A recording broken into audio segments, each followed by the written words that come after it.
Ce traitement permet de traiter le cancer de la prostate localisé dans certaines indications de manière peu invasive.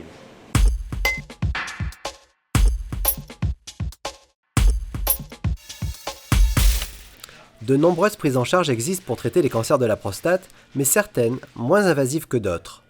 Depuis plusieurs années, un traitement par ultrasons focalisé de haute intensité est étudié en alternative des traitements de référence.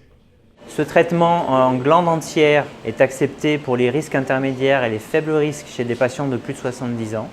Mais on peut, et c'est l'intérêt de cette machine, réaliser des traitements focaux ou zonaux, c'est-à-dire ne pas traiter toute la prostate, mais seulement là où le cancer se trouve. L'intervention se déroule sous anesthésie générale. Une sonde échographique est introduite dans le rectum du patient après préparation de la zone. La sonde a une double fonction. Une fonction diagnostique en mode échographie standard pour permettre de repérer la prostate et de planifier le traitement en fonction de la zone que l'on veut traiter. Et ensuite, on pivote au niveau de la sonde elle-même sur la tête de traitement pour passer en mode ultrason focalisé, donc en vraie technique ablative qui détruit le cancer. La haute intensité des vibrations ultrasoniques va porter à ébullition les molécules d'eau intracellulaires et provoquer la nécrose cellulaire de la tumeur. On va détruire le cancer.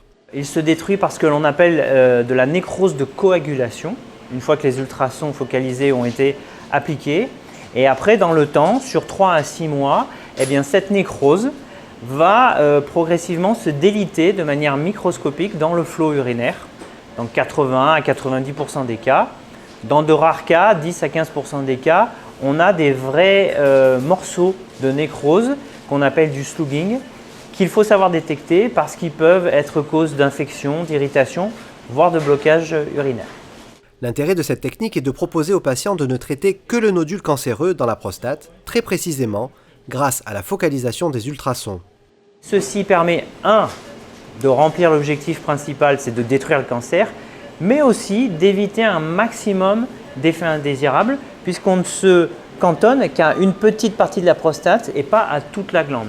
Donc on peut préserver la continence, et ça les études sur les traitements d'émi-ablation, de traitements focaux l'ont bien montré, il n'y a pas d'incontinence induite, et on peut aussi préserver au maximum les érections de nos patients. Mais vous ne ressentez aucune douleur, quoi. Si je bouge trop, j'ai un peu de perte, pour vous dire, mais enfin, pour moi, ça importe peu, quoi. Même aujourd'hui, moi, je suis toujours en activité, hein. Je bouge quand même, je ne peux pas rester assis.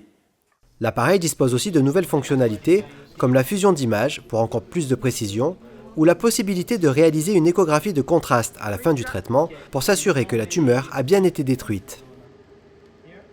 C'est-à-dire qu'on importe les images de l'IRM du patient sur la machine et on fait une fusion entre l'IRM avec la cible sur l'IRM, la cible cancéreuse, et l'image d'échographie de la machine, ce qui nous permet ensuite de voir directement sur notre écran de Focal One, d'ultrason, eh bien, où se trouve le cancer en mode échographie et de ne vraiment envoyer nos ultrasons que sur ce nodule avec une zone de sécurité autour pour être sûr de bien détruire la totalité du cancer. L'autre nouveauté, c'est qu'on peut également faire un contrôle qualité de notre traitement, surtout quand il a été focal, avec ce que l'on appelle une échographie de contraste, c'est-à-dire que l'on va injecter en fin de traitement, alors que le patient est encore sur la table opératoire et en train de dormir, des microbules en intraveineux avec notre anesthésiste.